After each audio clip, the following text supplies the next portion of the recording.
Beneath the still surface of rivers and seas, shadows move like thoughts. Some glow with lightning, the electric eels of the Amazon, their bodies humming with invisible storms. Others wait in coral caves and morays with jaws inside jaws, their eyes gleaming like lanterns in the dark. From the muddy waters of South America to the black trenches of the Pacific, the world of eels stretches, ancient, silent, alive. Some kill with electricity, some with teeth sharper than glass, and some simply wait until the current brings them what they need. Close your eyes, let the water take you down. Tonight, we listen to the pulse beneath the waves, where beauty and danger share the same skin. In the soft brown waters of the Amazon basin, where branches hang low and the surface is broken only by the slow breath of fish, something stirs beneath the silt. It does not swim fast, nor shimmer with scales. Its skin is dull, smooth, heavy, like wet leather. Yet under that calm surface, power hums, silent, ancient, and alive. The electric eels, the hidden lightning of South America, drift through the flooded forests and blackwater streams, creatures that seem half myth, half machine. For centuries, locals feared them as spirits of the river. To touch one was to invite thunder into your body. To watch one rise from the murk was to see the storm itself learning how to breathe. There are not one but several species, close in form, distant in voltage. The world once knew only a single name, Electrophorus electricus, the original electric eel. For 200 years it was thought to stand alone, a solitary conductor of nature's most mysterious current. But the forests hide secrets well.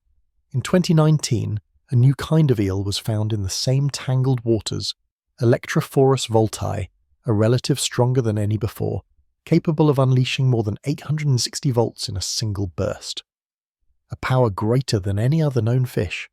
The Amazon had kept its most powerful storm hidden beneath a canopy of silence. To watch an electric eel hunt is to witness invisible violence.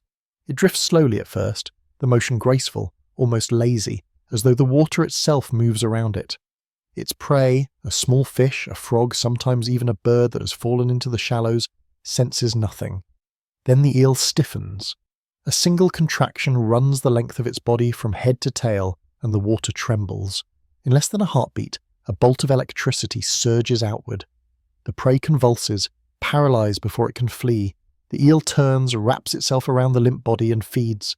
No chase, no struggle, only a pulse, a flicker, and silence again. Electric eels are not true eels.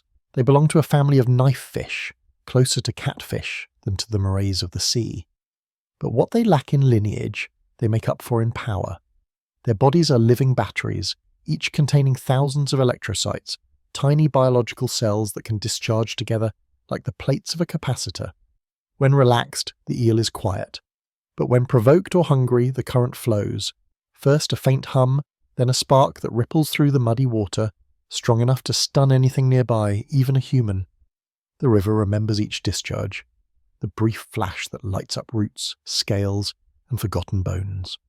Sometimes during the wet season, when the Amazon floods and the forest becomes a mirror of water and sky, the eels gather. Not in large schools like sardines, but in small quiet groups gliding side by side beneath the drowned trees. Scientists once believed these creatures to be solitary, hunters that lived and died alone. But under the surface, cameras have captured a rare sight, a group of electric eels herding fish into a corner of the flooded forest, surrounding them like wolves. Then, in perfect unison, they release their voltage. The water erupts with invisible fire.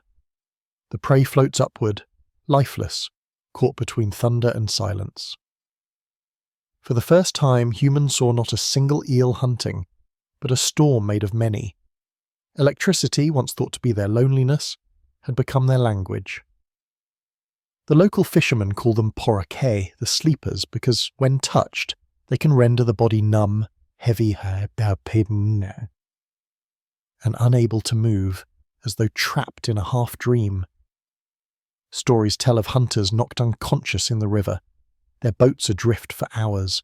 The eels themselves seem to rest after a strike, hovering in the current, their bodies swaying with the slow breath of the forest. And yet, beneath that stillness, the voltage builds again, waiting. Their electricity is not endless.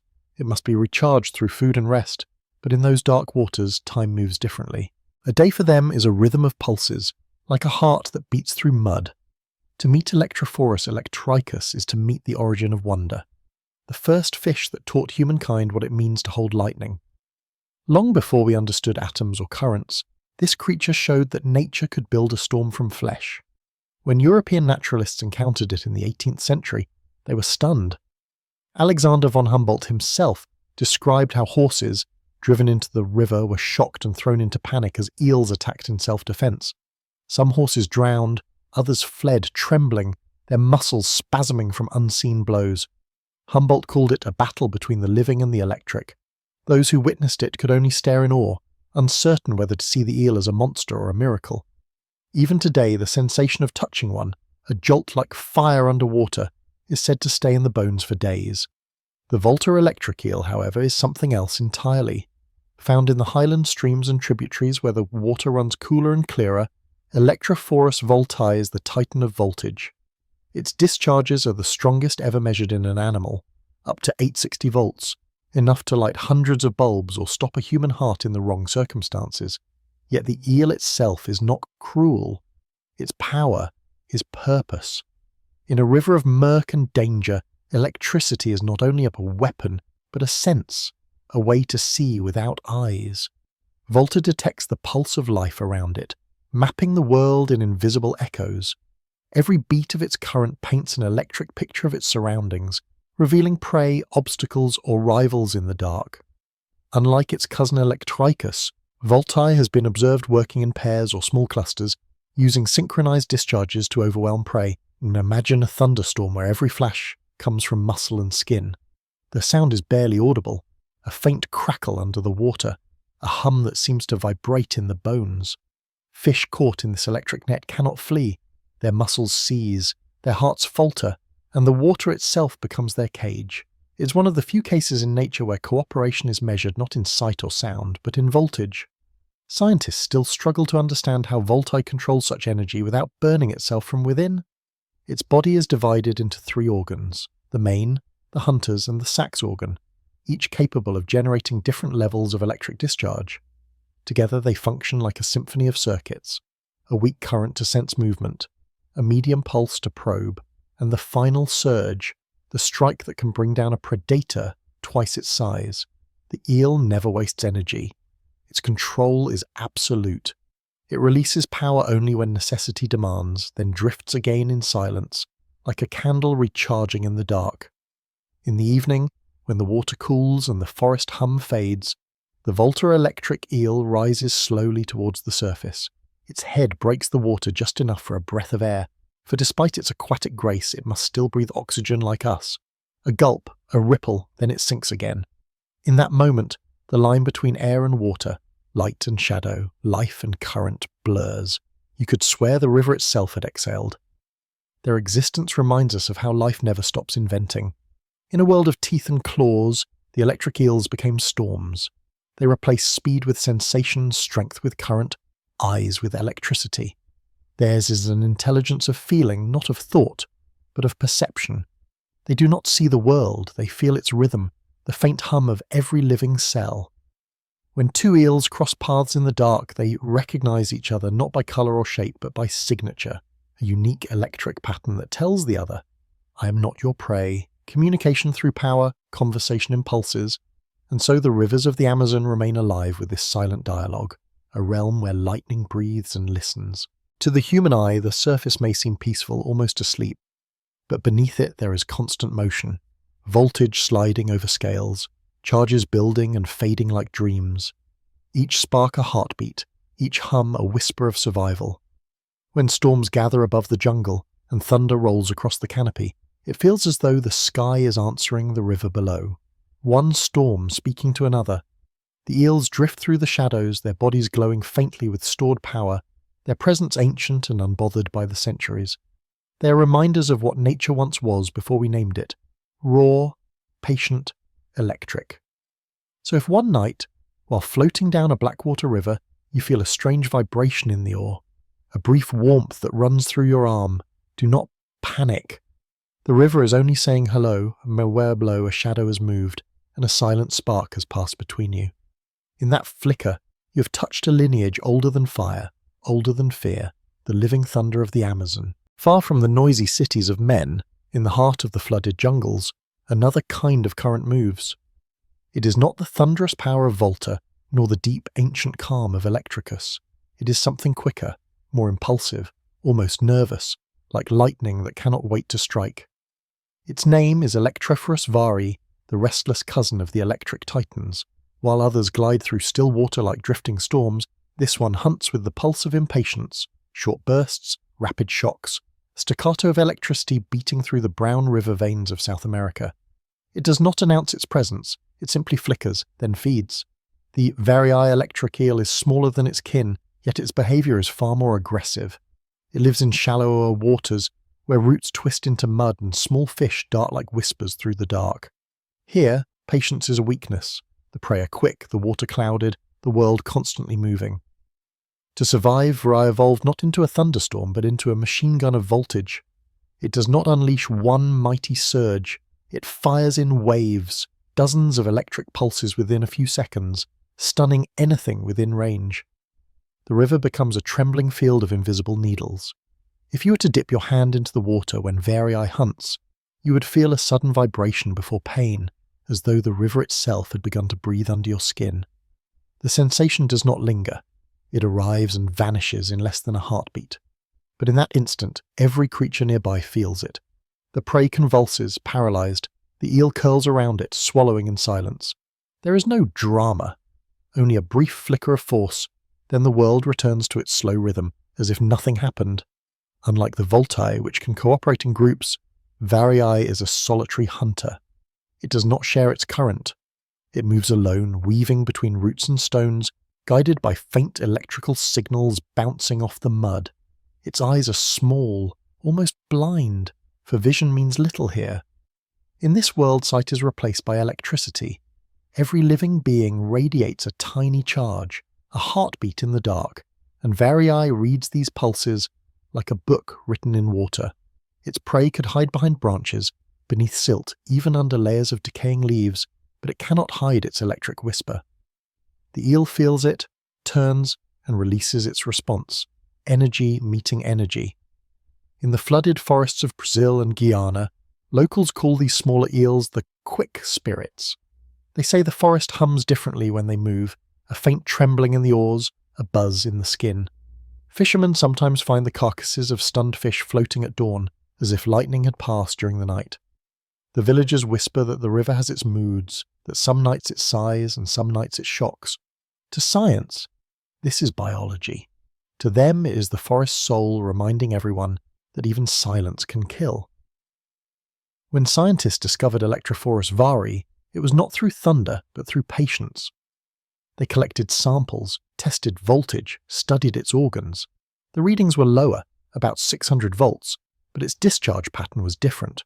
Shorter, sharper, like the heartbeat of a creature in constant alert. This made sense. The smaller body cannot hold vast energy, but it can release what it has faster than any of its cousins. A trade between duration and speed. If Voltae is a lightning strike, Vari is the spark behind every storm, brief, precise, and deadly. Its skin, thick and smooth, hides layers of muscle charged like stacked batteries. It senses every vibration, every ripple in the current, and translates them into geometry, distance, movement, shape. The eel's brain is small but specialized and wired entirely around its electric organs. To Varii, the world is not made of light and shadow, but of pulses and pauses, a reality built from rhythm. It is a musician of voltage composing death in milliseconds. Sometimes, in rare still nights, Vari rises toward the surface to breathe. A small ripple, a quick gulp of air, then it disappears again, leaving behind nothing but the faint memory of motion. In that instant, the reflection of the stars shivers on the water's surface, as though the heavens themselves had blinked. If you listen closely, the sound of its body brushing against roots can resemble a sigh, a fleeting note in the endless song of the river. No violence, no chaos, just energy returning to rest. But the world of eels stretches far beyond the jungle, past the deltas, beyond the estuaries, where the fresh water turns to salt. Other creatures have mastered the art of silent predation. In the warm, coral-shadowed oceans of the Indo-Pacific among the ruins of volcanic reefs lives a monster of different design. It has no electricity. It does not need it. Its power lies in muscle, in precision, in patience carved over millions of years. This is the giant moray, Gymnothorax javanicus, ruler of twilight reefs, serpent of the sea caves, the unblinking eye in the coral's throat. If Variadne kills with the suddenness of a spark, the giant moray kills with the patience of a tide. It waits, motionless, its body coiled deep within a crevice, only its mouth and eyes visible. The skin is olive brown, patterned like fading smoke. Each time it breathes, its jaw opens and closes rhythmically, revealing rows of curved teeth, sharp and pale as moonlight. This slow motion is deceptive. It looks like calm, but in truth it is measuring, sensing, waiting for the moment when life drifts too close. The moray's face is a paradox, ancient and almost reptilian, yet aware. Its eyes follow movement with eerie precision.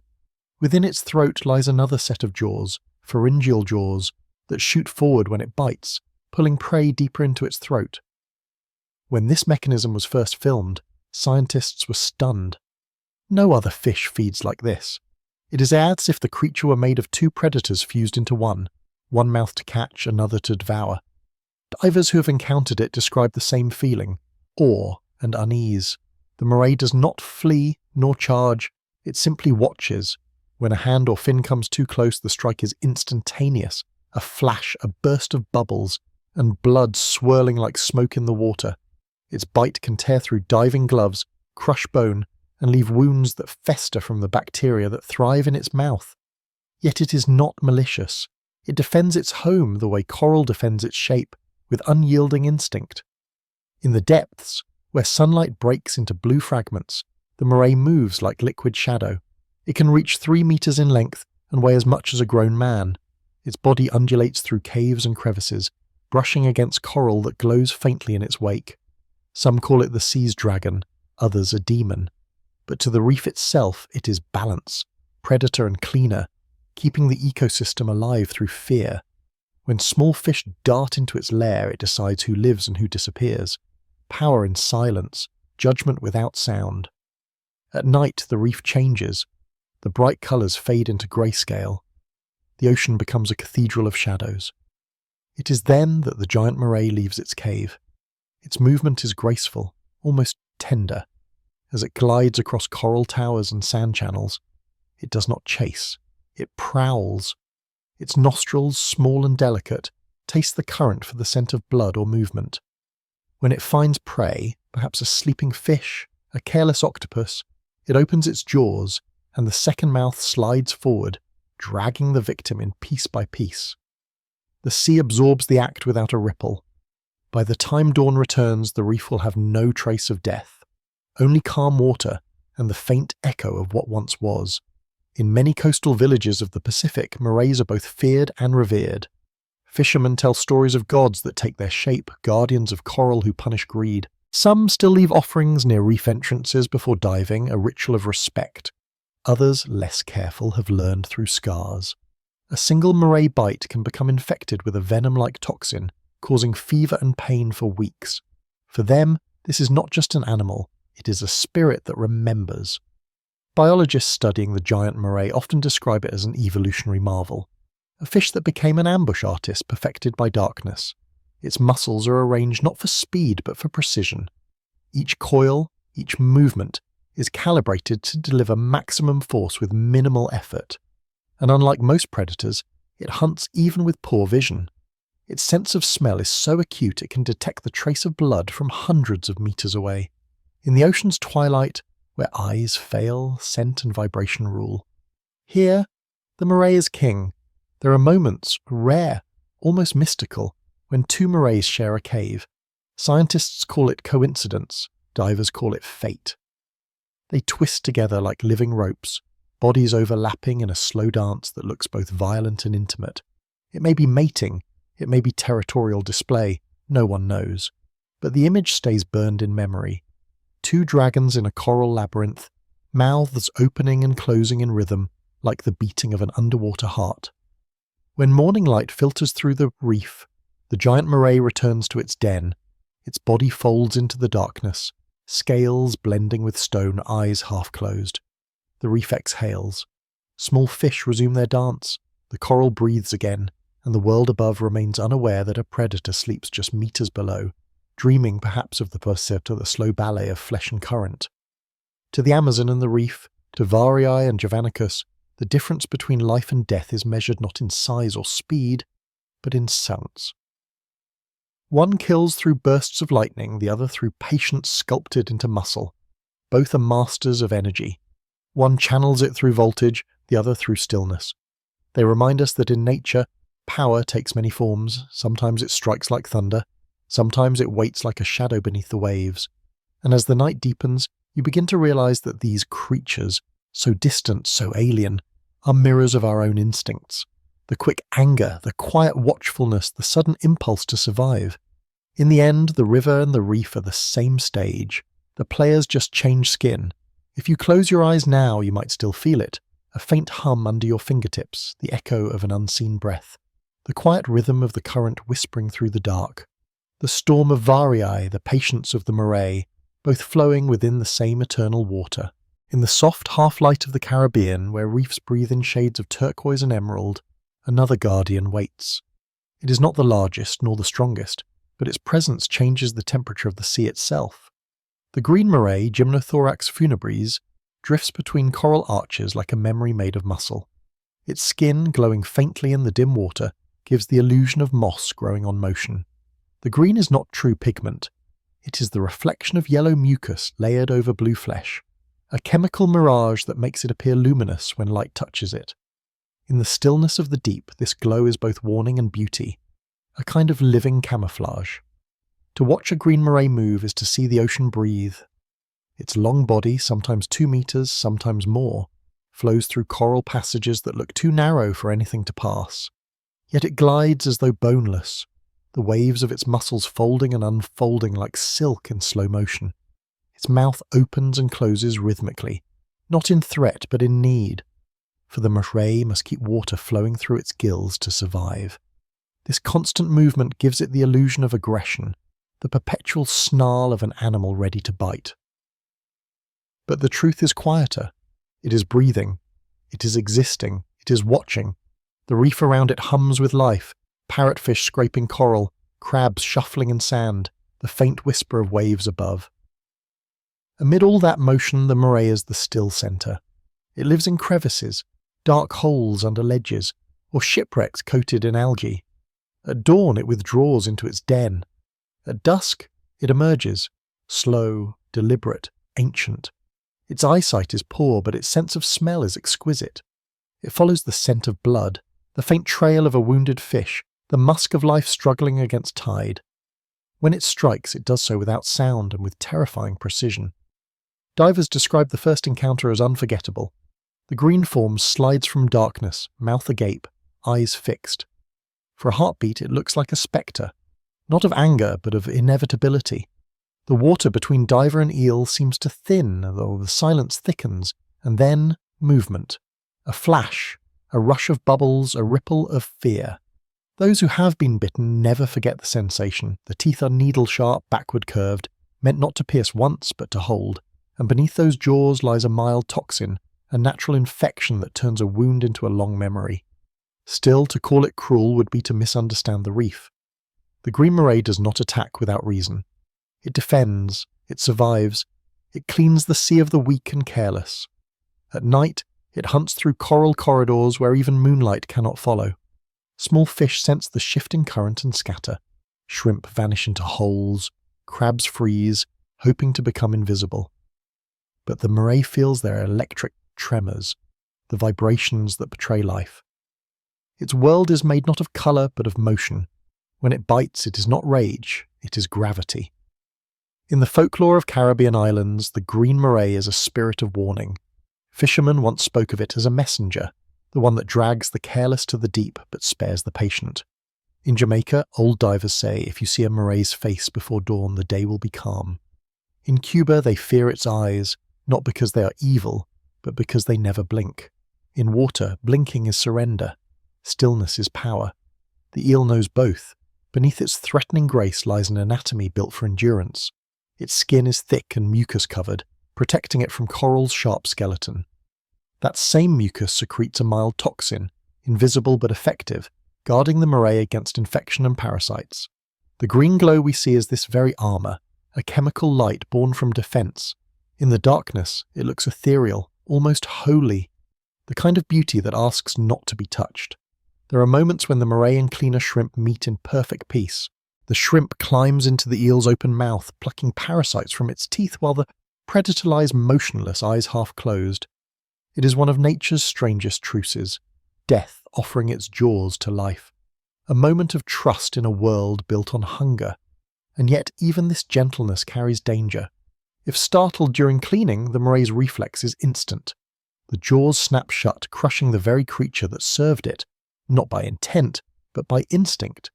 Beauty and danger once again, sharing the same skin.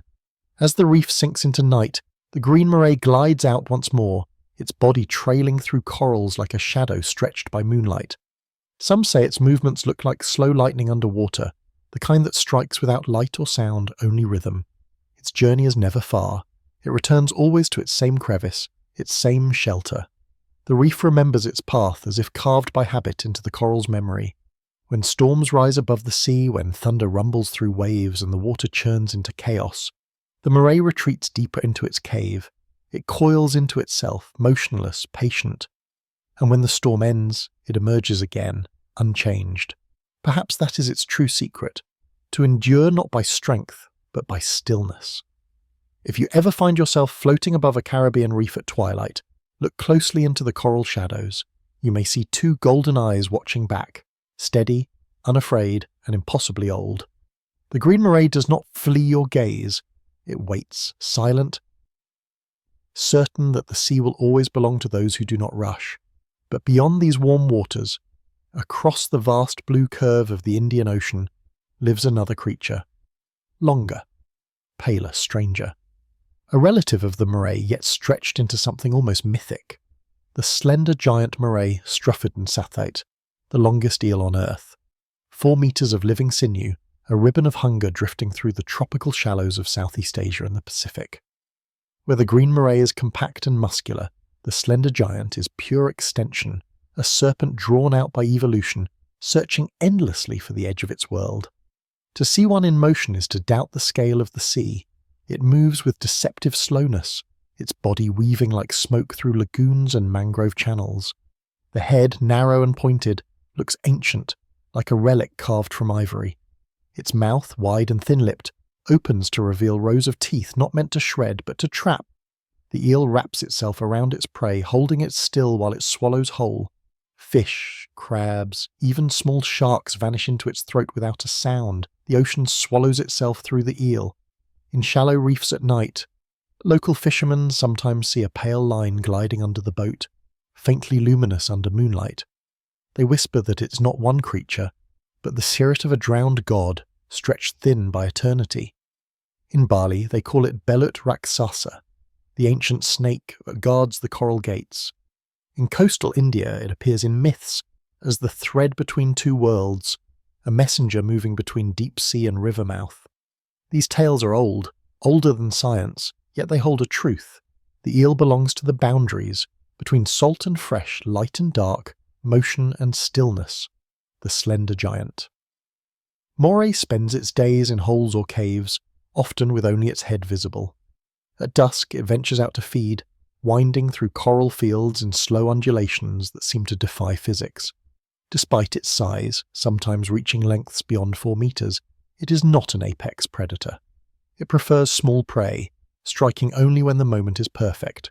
Its strength is control. It knows when to move, when to wait, when to vanish. Few creatures its size can disappear so completely. Scientists rarely encounter it in the wild. Most records come from accidental captures, a fisherman's net torn apart, a carcass washed ashore like a pale rope. The flesh is soft, the skin smooth and translucent, the body almost boneless to the touch. To hold one is to feel a ghost that resists solidity. It is as if water itself decided to take shape for a while, then changed its mind. In the deep channels of Indonesia and the Philippines, divers sometimes glimpse it gliding near drop-offs, where the seafloor falls away into nothingness. The eel does not avoid them, but it does not approach. It moves with the disinterest of a being that has seen too much. Its eyes, small and dark, reflect no fear, no curiosity, only awareness. It seems to recognize everything, yet care for nothing. There are reports, half believed, half myth, of giant moshes attacking small sharks. In one recorded encounter, a slender giant moray was observed wrapping itself around a reef shark, constricting it like a python before biting deep into its gills. The struggle lasted minutes, but when it ended, the eel had consumed its rival piece by piece. The footage, grainy and dim, became legend among divers, proof that even the ocean's monsters have monsters of their own. Yet in most moments the eel is not violent. It is contemplative. It moves through the sea as if remembering something. Watching it, one feels that the creature is not hunting for food, but for rhythm. It follows invisible paths, temperature lines, salinity gradients, the unseen roads of current. Perhaps this is why it has grown so long, not from hunger, but from longing, to reach something that keeps moving away. Its anatomy, like all morays, is a study in adaptation.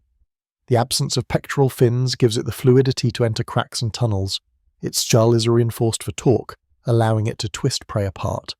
Inside its throat, the same pharyngeal jaws reach forward, pulling life inward. But because of its length, the motion seems endless, swallowing as a form of meditation. The eel feeds, yet never looks satisfied. In the legends of island fishermen, to dream of the giant moray is to be reminded of patience. They say its shadow passes only under a full moon, when the sea turns silver and even waves hesitate. Some believe that to follow its path in the water is to lose one's way at home, not because it attacks, but because its movement hypnotizes. A shape so long, so fluid that it blurs the boundary between creature and current. When dawn breaks and the water turns gold, the slender giant moray returns to its lair. The reef sighs with relief. Its body disappears inch by inch into the hole until only the faint tip of its tail remains. Then that too vanishes. Silence. The sea, having hosted its ancient guest, returns to colour and noise. But if you linger, if you float still enough, you might feel the water vibrate. A slow, deep hum beneath the coral. It is the echo of a creature that has seen centuries and learned to speak only in movement. The green moray and the slender giant. Moray, one glowing softly in Caribbean dusk, the other stretching endlessly through Pacific blue, are opposites bound by the same logic. One guards its narrow reef, the other patrols the vast. One glows with a chemical light, the other hides within shadow. Yet both teach the same lesson, that in the ocean survival is not about noise or speed, but about the art of being unseen. And as the current drifts over coral and mangrove alike, their stories blend, two shapes sliding beneath the time. The sea keeps their secrets. The world above sleeps, unaware that far below the longest and the greenest of hunters still glide through the endless dark, dreaming in electricity and silence. There are corners of the sea where light does not survive. The blue turns to grey, the grey to black, and silence begins to hum like a heartbeat buried in salt. Here, among volcanic cliffs and sunken ravines, dwell the eels that do not glow, do not sing, do not shock. They cut. They are not the engineers of electricity or the rulers of coral. They are blades made flesh, hunters shaped by the need to tear through silence. The fang-toothed moray and the viper moray are the sea's sharpest whispers, unseen until the moment they strike, unforgettable afterward. To know them is to understand that evolution sometimes writes in teeth. Where other eels learned patience or power, these two learned precision. They turned their mouths into weapons, their skulls into hinges of force, their bodies into living traps. They are the surgeons of the deep operating in darkness, leaving only the trace of torn flesh and the echo of motion. The sea does not remember their faces, it remembers their aftermath. The fang-toothed moray, Enchelicor anatina, lives in warm volcanic waters, the Canary Islands, the Mediterranean's edges, the crevices of coral walls where the ocean glows amber at dusk. It is not large, rarely longer than 1.5 meters, but it carries the elegance of a dagger. Its body gleams with a reddish sheen, marked by yellow spots that shimmer when the sun angles low. Its mouth is long and narrow, curved into a permanent snarl that exposes a nightmare of translucent teeth. Each fang is thin as glass, sharp as splintered light, and arranged in rows that point inward like the bars of a trap. The eel's face is almost alien. The jawbones stretch outward, giving it a strange skeletal look, a predator wearing its grin like a mask. To watch it breathe is to see menace disguised as grace. The jaws open and close slowly, methodically, as if tasting the water for fear. Yet for all its appearance, the fangtooth moray is not a brute. It is a tactician. It does not rush. It waits. It measures. Hidden deep in coral crevices, the fangtooth remains motionless until the silhouette crosses its line of vision. Then a flick of the tail, a ripple of muscle, and the mouth becomes a blade. It lunges with precision, its teeth slicing through skin, fin, or shell with surgical accuracy. A diver's gloved hand can be cut to ribbons in a second, fabric and flesh parting as if through silk. The wound burns, not from venom, but from infection. For in those glassy fangs live colonies of marine bacteria, thriving on the remnants of past kills. The ocean surgeon carries its own infection. At night, it leaves the coral. The body undulates through the water like a ribbon of blood, silent and certain. Small fish sense the shifting current, but by then it's too late. The fangtooth's teeth do not bite, they slice. Its jaws are designed not for crushing but for shearing, letting it feed on pieces rather than whole prey. It does not waste energy on swallowing what it can carve apart. Divers often mistake it for the dragon moray, and for good reason. Both share the same sinuous beauty, the same painted rage. But the fangtooth is colder, leaner, almost surgical. Its attack is quick and final. One moment the reef is calm, the next the water clouds with drifting scales, and the eel is already gone. The only sound is the faint clicking of coral shrimp returning to their work, cleaning what remains. There is a legend among Mediterranean fishermen that the fangtooth was once a spirit of the volcano, punished by the sea for drawing blood from fire. They say that its teeth were forged from molten glass, hardened by regret. Perhaps that is why they catch the light like a frame's edge. When the sun strikes the water at a certain angle, the eel's mouth glows with the same orange as lava under ash, as though the fire still burns behind its skin. Scientists who study it, are both fascinated and wary. Capturing one alive is an act of precision and luck. It thrashes violently, twisting into coils so tight they can break its own spine. It will bite through nets, through plastic, through gloves. Its jaws never forget their purpose. Once it is clamped down, the only release is destruction. Even dead, its mouth remains half open, the fangs catching the light. A reminder that even lifeless danger can remain beautiful. The fangtooth moray is a creature built not for coexistence, but for solitude. It does not pair, does not form bonds, does not guard eggs. It spawns into the current, letting its young drift into the unknown.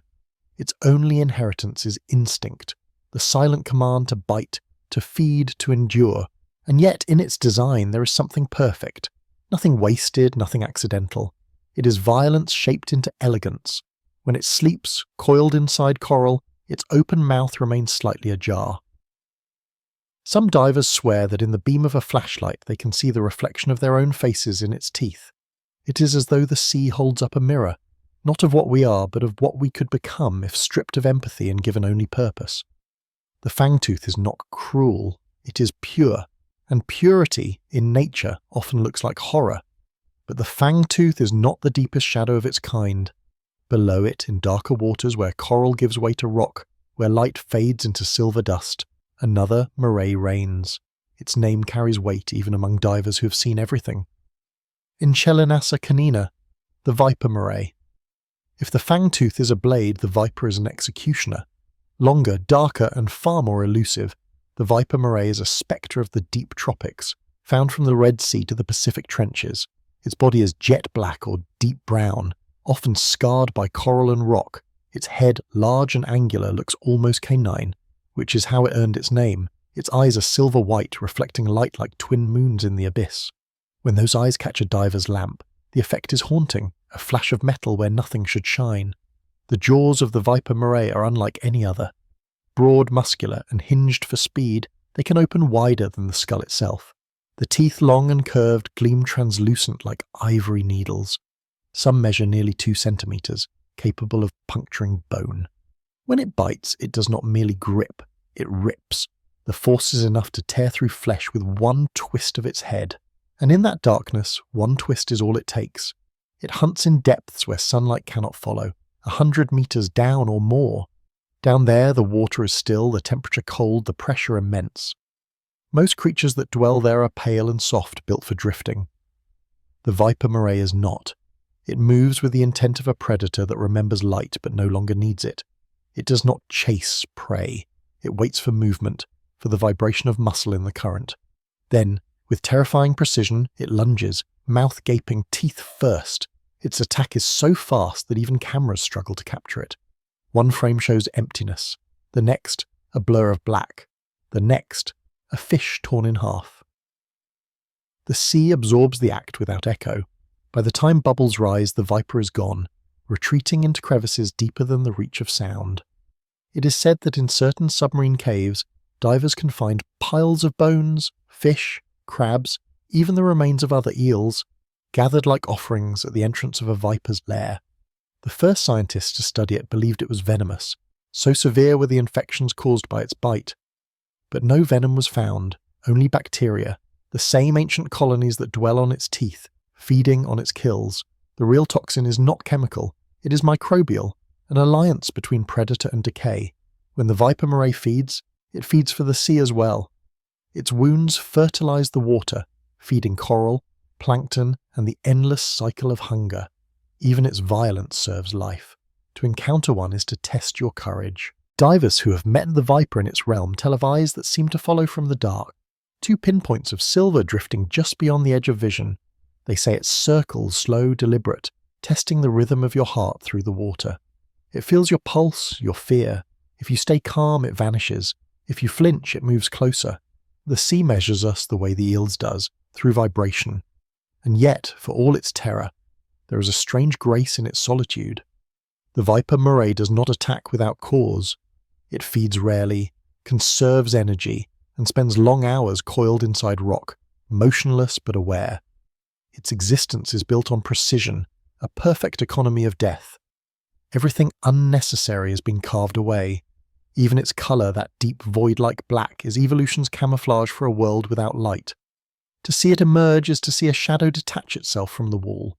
In ancient Polynesian myths, creatures like the viper were called Tangaloa's teeth, emissaries of the sea god who punish trespassers. Fishermen once spoke of them as omens, appearing before storms or earthquakes. Modern science calls them predators of opportunity, but the truth lies somewhere in between. The eel is both instinct and symbol. It does not know fear, yet it embodies it perfectly. Sometimes when underwater volcanoes erupt in the Pacific and plumes of ash and molten rock rise through the black, cameras catch strange shapes fleeing the vents. Among them, long serpentine silhouettes coil through the chaos, eels escaping fire once more. Perhaps the ocean still remembers its first monsters and gives them passage when the world burns. The viper, its teeth catching the glow of magma, swims through the smoke like a survivor of the Earth's first hunger. The fangtooth and the viper, 2 designs, 1 purpose. Both thrive in darkness. Both wield beauty as camouflage and silence as weapon. One hunts with precision, the other with power. One dwells near the light, the other in its absence. Yet they share a single philosophy, that to survive in the endless sea, you must learn to strike without warning and to disappear without trace. And in that philosophy lies a mirror of nature itself, not cruel, not kind, simply necessary. The sea is a theatre where nothing screams, where life ends in silence, where the only applause is the current closing over the scene. The fangtooth's glassy smile, the viper's pale eyes, both are reminders that fear, like light, bends underwater. It refracts, softens, becomes beautiful. So when you float in the dark and the ocean around you turns quiet, remember this: not all monsters glow, some wait. Some breathe beside you in the silence, their teeth invisible until the moment they matter. The water will not warn you. The sea loves its secrets too much. There are places in the sea where colour itself seems alive. Coral towers blooming like frozen fire. Caves pulsing with light that never fades. Among these living cathedrals swims a creature that looks less born than forged, a design of myth rather than flesh. The dragon moray, Inchelicor pardalis, haunts the volcanic reefs near Hawaii and the islands of the western Pacific. It is a paradox of beauty and threat. Skin of molten gold and white, eyes ringed in orange fire, jaws carved into a grin that never closes. It is both sculpture and storm, a work of art sharpened by evolution. Where the fangtooth was glass and the viper was shadow, the dragon moray is colour itself, vivid, defiant and alive with motion. Its body is patterned like molten stone, orange and black blotches twisting down its sinuous frame as if the ocean had tried to paint lava in flesh. Its snout is long and narrow, the jaws arched like the smile of a mask, a dragon's mask, curved and unending. Its teeth are translucent, narrow as needles, arranged in delicate rows that flash when it breathes. Even when resting, it looks aflame. Divers call it the guardian of the cave. They say that when light touches its skin, it reflects in pulses, like the heart of a furnace. It does not hide in darkness like its kin. Instead, it rules the entrances of coral catacombs, choosing crevices where water funnels through like wind through a flute. The current hums around it, stirring the fine silt that glows faintly in the beam of a torch. To stumble upon one is to see the ocean's colour condensed, a single spark of ancient fire drifting through blue silence.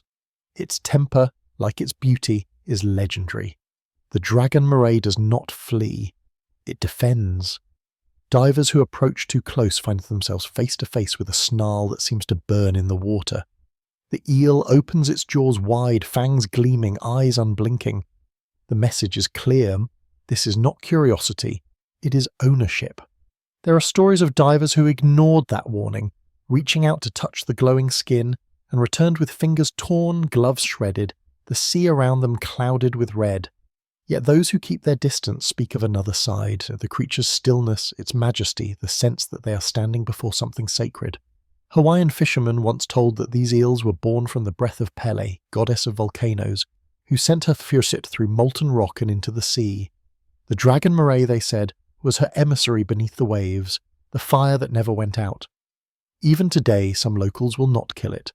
They bow or whisper a prayer when one crosses their path. To harm it, they say, is to anger the earth itself, and perhaps they are not wrong. When you see its body glimmering against black lava stone, glowing with the colours of flame, it does not look like something that could die. It looks like something that remembers creation. In its natural world, the dragon moray is both hunter and monument. It feeds on reef fish, crabs and octopus, striking from its lair with lightning speed. Its mouth opens wider than seems possible, the curved jaws snapping together with the force of a closing door. When it seizes prey, the inner pharyngeal jaws shoot forward to drag the victim inward. Once caught, there is no escape. The coral hides the rest. Silence returns, and the reef continues its rhythm as though nothing happened. Death in paradise is still death. But perhaps its most haunting quality is not its violence, but its awareness. Those who dive near it often speak of the eyes, gold and black, bright as the edge of a coin under light. They do not dart or wander, they focus.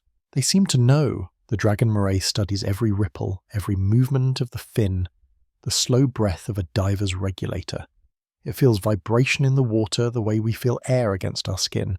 To stand before it is to feel seen by something older than human fear, something that does not need to move to remind you that it could. Its beauty is also its camouflage.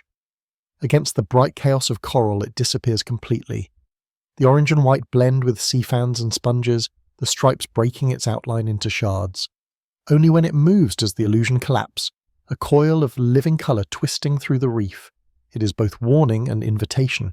The ocean is full of creatures that hide through darkness. The dragon moray hides through brilliance. It is danger disguised as wonder. When the night falls, it becomes calmer. It leaves its den only slightly, letting the current bring food. Its body undulates gently, the colours dimming into deeper reds. The reef around it hums with nocturnal life, plankton rising like dust, shrimp clicking, parrotfish sleeping inside mucus cocoons. The dragon watches all of it, unblinking, unmoving, as if keeping vigil over the kingdom of the deep. In the soft light of bioluminescence, its scales shimmer faintly, not with reflected light but with remembered fire. The sea, it seems, never fully cooled it, and yet, for all its fire, there is loneliness. The dragon moray lives alone, mates only briefly, and spends its life defending a single stretch of reef. It knows every crack, every pebble, every breath of current that passes through its realm. When it dies, another will take its place, but never immediately. The cave must first empty, must first forget its previous owner. The reef does not rush to replace a dragon. Where the dragon, moray burns in silence. Another hunter drifts not in flame but in pattern. The tessellate moray, Gymnothorax favgineus, known also as the honeycomb eel. If the dragon is the sea's flame, this one is its labyrinth. Its skin, white marked with black hexagons, looks like a map drawn by tides, intricate, hypnotic, perfect. To see it glide is to watch geometry come alive. Each motion sends its pattern rippling like ink in motion, a living puzzle the sea keeps trying to solve. The tessellate moray is among the largest of its kind, growing over 3 meters, thick as a man's thigh, yet it moves with the quiet grace of smoke. It prefers the Indo-Pacific shallows, where coral gardens meet open sand and where caves stretch like tunnels between worlds. It rarely hunts by day. It waits until the water cools, when moonlight filters through the reef like pale fire, and then it moves, slowly, deliberately, the pattern on its body blending with the shifting reflections above. It is an ambush predator, but its attack carries a kind of tragic precision. It does not charge or thrash. It extends its body, leans forward, and then a blur. The jaws snap, the water shudders, and the victim is gone. Its teeth are shorter than the dragon's, but stronger. They pierce rather than slice. Some divers who have encountered it bear scars shaped like honeycomb marks, as though the eel had branded them with its pattern. When it rests, coiled in its den, the black and white mesh of its skin mirrors the coral walls. The boundary between creature and stone dissolves. A flashlight beam catches nothing but pattern, until suddenly that pattern moves. There is a brief flicker, the glint of an eye, the whisper of displaced sand, and then the cave returns to stillness. The eel has shifted, and the reef itself seems to breathe again. Its intelligence is quiet but deliberate. The tessellate moray recognizes divers who visit often. It remembers territory, changes layers, sometimes even tolerates the presence of other large fish. In aquariums, it can learn feeding routines, emerging from the same rock at the same time each day. Yet in the wild, it remains unpredictable. It has been known to attack unprovoked, striking at camera lights or reflective surfaces. Some believe it mistakes the glint for a rival's eyes. Others think it simply dislikes being watched. For centuries, its skin pattern has fascinated not just scientists but artists. Ancient Indonesian fishermen wove nets painted with its honeycomb design, believing the pattern would lure fish by imitating the spirit of the sea's hunter. Polynesian tattoos borrowed the same geometry, hexagons symbolizing both protection and danger. The eel's body became a code, beauty as armor, pattern as power, but beneath its elegance lies brutality. When it bites, it does not release. The force of its jaws can crush a shell or tear through coral branches. There are recorded cases of divers losing fingers, masks shattered by a sudden strike from the dark. The wounds bleed longer than expected, not because of venom, but because of the pressure. The eel twists its body while biting, tearing the wound wider with each rotation. The act is not rage, it is precision. The ocean has no waste in its design, and yet to see it gliding through a coral corridor at night is to understand awe. Its body moves like liquid marble, black and white flowing in perfect contrast. Sometimes it pauses, half inside its den, its head swaying gently with the current, like a sentinel in meditation. The reef's small fish give it wide space, yet none flee in panic. The tessellate does not kill without hunger. Its authority is quiet, its dominion unquestioned. It is less predator than presence. Divers who swim with it often describe a feeling of being watched not by a creature, but by the ocean itself. Its eyes, yellow and rimmed with black, reflect light in vertical slits, unblinking. They seem to hold the geometry of everything around them, the coral, the current, even the diver. To look into them is to feel the weight of design, the sense that every angle, every pattern, is part of something far older than your gaze.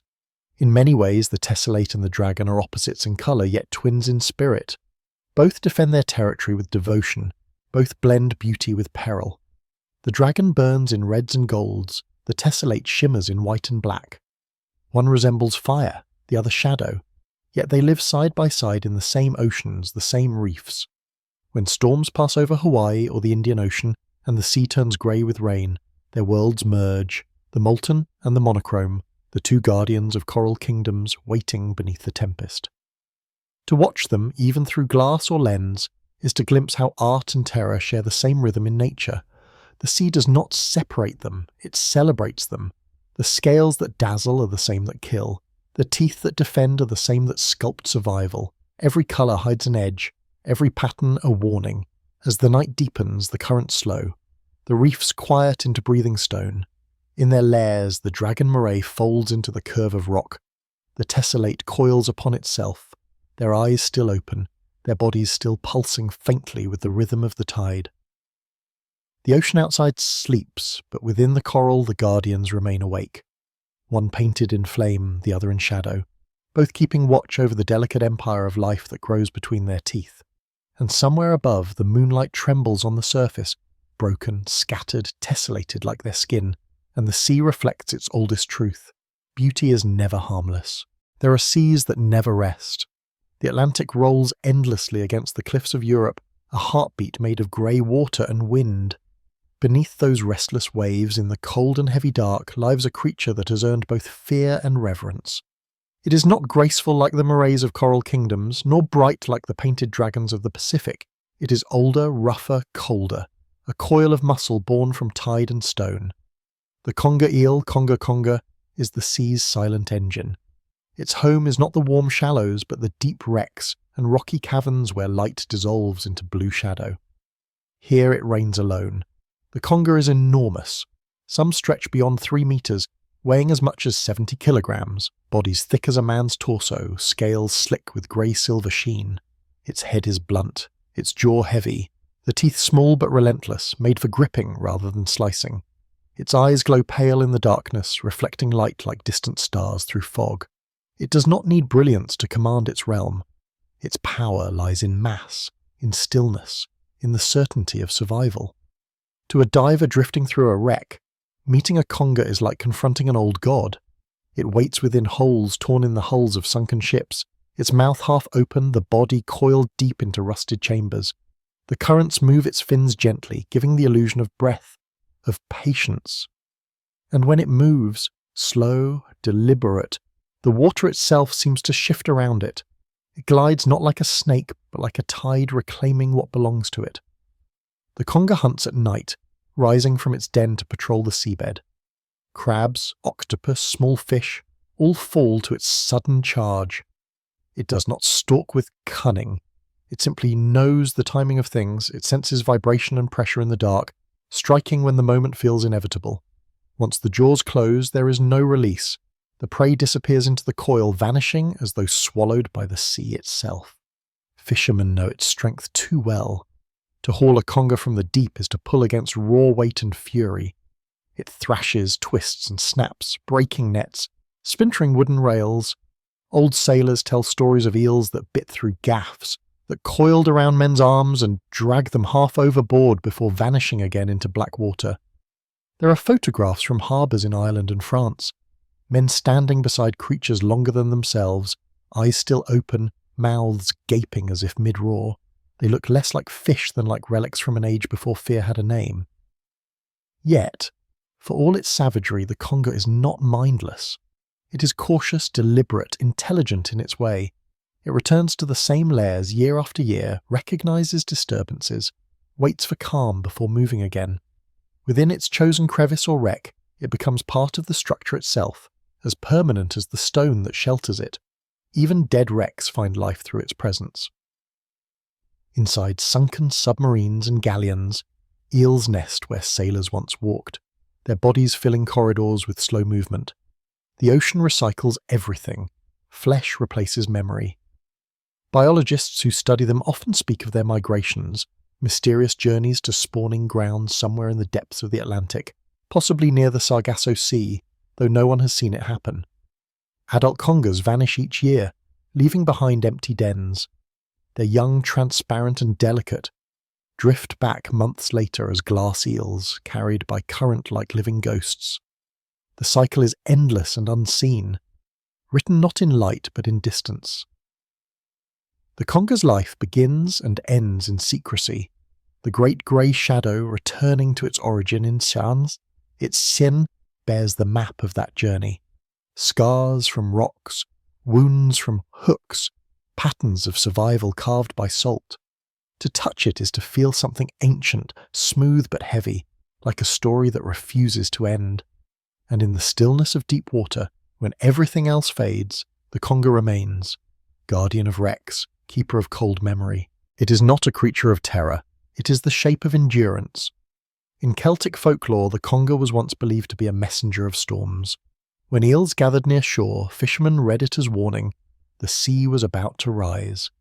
In some coastal villages they were called the ropes of the drowned, for their bodies, pale and long, often washed ashore after shipwrecks, tangled among kelp and broken planks. To those who found them, they looked like the sea's attempt to reclaim its sailors, sending back something that looked like them but was not.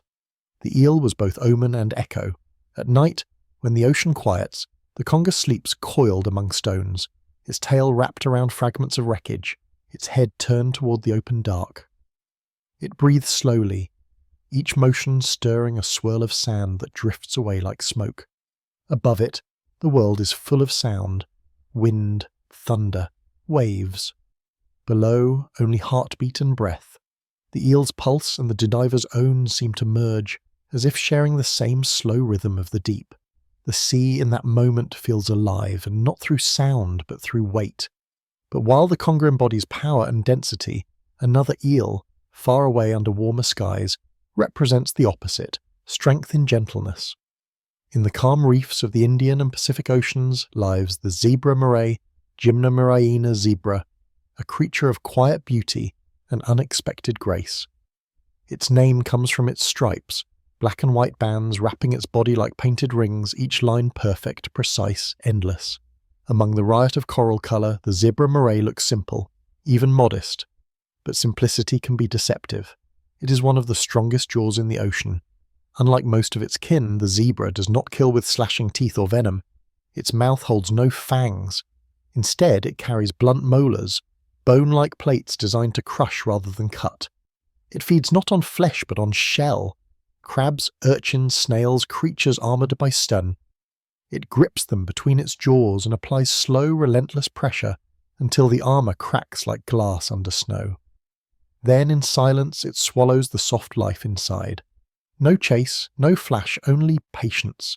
The zebra moray is gentle in movement. It spends much of its life inside crevices, its striped body coiled like a ribbon, left behind by the tide.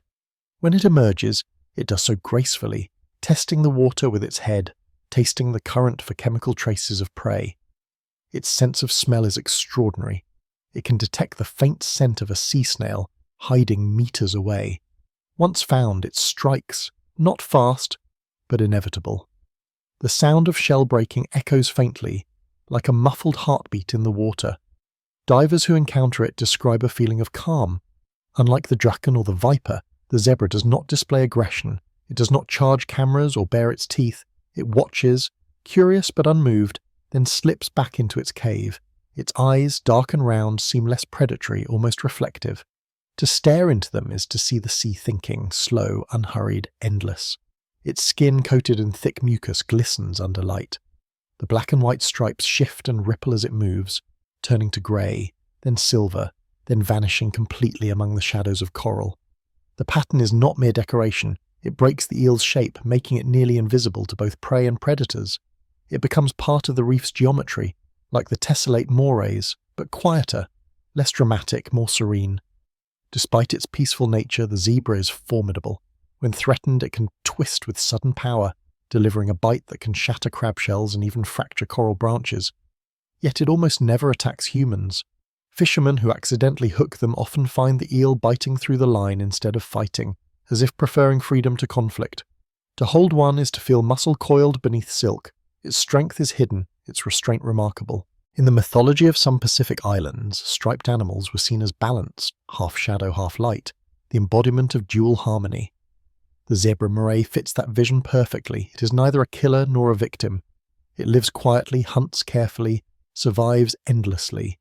Its stripes, when seen in the flicker of underwater sunlight, resemble the bars of a gate, as if it guards the threshold between chaos and calm. Marine biologists have observed them pairing, a rare behaviour among morays. Two zebra eels may share a den for years, winding their bodies together like threads of silk. They feed side by side, rest side by side, emerging in tandem at night. The sight of their stripes intertwined on a black against white, white against black, has become a symbol of equilibrium in the reef. Even the most violent sea has its poets. At dawn, when light returns to the reef, the zebra retreats into its hole, its stripes fading into shadow, its breathing slows, its world contracts into the narrow corridor of stone it calls home. There, it waits out the day while parrotfish chew coral and rays glide above. It is unhurried, unbothered. Life for the zebra moray is a rhythm, not a chase. If the conger is the storm, heavy, relentless, cold, then the zebra is the calm between waves. One embodies the weight of the sea's depth, the other the grace of its stillness. Both survive by understanding silence. The conger rules the broken ships and rocks of the Atlantic. The zebra guards the coral sanctuaries of the Pacific. Between them lies the entire ocean's philosophy, that power does not always roar, and gentleness can still crush stone. In the end, they are two faces of the same truth. The sea loves extremes, but life thrives in balance. The conger's fury feeds the seabed. The zebra's patience preserves the reef. Both have outlived empires, witnessed centuries pass above them unseen. When you close your eyes and listen to the faint hum of water, the slow heartbeat beneath all sound, what you hear is them, the giant in the wreck breathing with the pulse of the tide, the striped guardian in the coral moving with the grace of the moon. They are the ocean's opposites, shadow and pattern, weight and whisper, forever apart yet bound by the same current. And as the sea drifts into night once more, both retreat into silence, their eyes reflecting the dim light above, as if watching the stars through miles of water. The waves will crash, the storms will rise, but the eels will remain still patient, eternal, for they are not creatures of chaos, but of rhythm, and rhythm never dies. The sea, even in its gentlest moods, never forgets to deceive. Among its brightest faces, where sunlight flickers through shallow reefs and colours bloom like living jewels, danger often wears the shape of beauty. Some predators hide in shadow, others hide in light. The snowflake moray and the banana eel belong to this latter kind, hunters painted in brightness, creatures whose calm appearances mask reflexes older and faster than thought itself. They live where the water glows turquoise, where coral branches sway like lace curtains in a breeze. Yet beneath that serenity, their instincts remain sharp as glass, their patience infinite. The snowflake moray Echidna nebulosa is among the smallest of its kin, rarely more than a metre in length, yet its name carries the poetry of contrast. Its body is white and black, patterned with yellow spots that look like flakes of snow drifting through darkness. Against coral and sand it appears harmless, even delicate, as though designed to be admired rather than feared. But the reef knows better. The colours are not decoration, they are disguise. The eel's patterns fragment its shape into light and shadow, allowing it to vanish in plain sight. And when it strikes, the sudden movement feels like winter breaking into flame. The snowflake moray hunts in delight, gliding through coral gardens with a casual grace. Its small rounded teeth are not made for slicing flesh, but for crushing crustaceans, crabs, shrimp, snails. It drifts along the seabed, pressing its face into the crevices, tasting the water with its two delicate nostril tubes that extend like antennae. When it finds the scent of prey, the body stiffens, the tail curves, and the jaws close with decisive force. A crack, faint but final, echoes through the water. What follows is silence. To watch it move is to watch contrast itself in motion, black and white rippling through blue light, a living calligraphy drawn by current. Its demeanour is calm, almost playful. It does not flee from dire verse. It watches, its small eyes bright, curious, unthreatened. Some have even reached out to touch its smooth, slippery skin, only to be reminded, too late, that gentleness is not safety. The snowflake's saliva contains a mild toxin, not deadly but numbing. A bite leaves the skin tingling, the muscles trembling, a whisper of paralysis that lasts for hours. The wound swells, the nerves sing, and the lesson is remembered. Beauty in the ocean is always conditional. At night, the snowflake retreats into coral holes, coiling its body into spirals like sleeping smoke. Only the head protrudes, mouth opening and closing rhythmically as it breathes. Its teeth glint faintly in the moonlight that filters through the surface. It is said that if you shine a torch into its lair, it will not flee but blink slowly, as though the light meant nothing. That composure, that quiet, gives it a strange dignity. A creature small but unafraid, confident in its camouflage, certain of its place within the reef's order. Marine biologists often describe it as the beginner's eel for its tolerance and its modest size. In aquariums, it adapts easily, even developing a peculiar kind of recognition. It learns the scent of its caretaker, swimming forward during feeding as though greeting a friend. It accepts food from hands, but beneath that mildness lies the same instinct that shaped its ancestors, the reflex to bite before thought, the hunger that never fully sleeps. Many who have kept it forget this truth, until one day the eel misjudges movement for prey and strikes. The lesson repeats, quietly, without apology.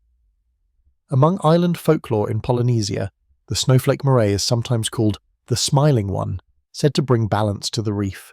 Its markings are seen as symbols of harmony, dark within light, light within dark, but the elders always add, even harmony has teeth. The reef depends on it. The eel's feeding clears the seabed of scavengers, preventing disease from spreading through the coral community. Every crack of shell beneath its bite is, in its own way, maintenance. Destruction as cleansing. When the eel disappears into its den after feeding, the water is cleaner, clearer. The coral grows unbothered.